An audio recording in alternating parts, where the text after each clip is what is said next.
All right, heroes, we are going to change the time on our camp park. So, all right, first thing you got to do is stop the recording. So touch the screen somewhere, hit the stop button. Right there. And that's, oh, if I hit it twice, it keeps going back on. Hit stop. See, it's not recording. That red light's not blinking. So then you hit settings, and then you go down the list.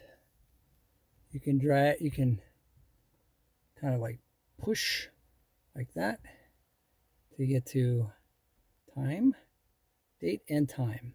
Click on that, and then you can go to year.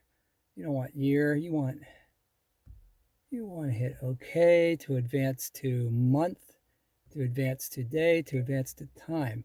And you want to go back 1 hour because set the clock's back, and it's about 4:34, so that's military time.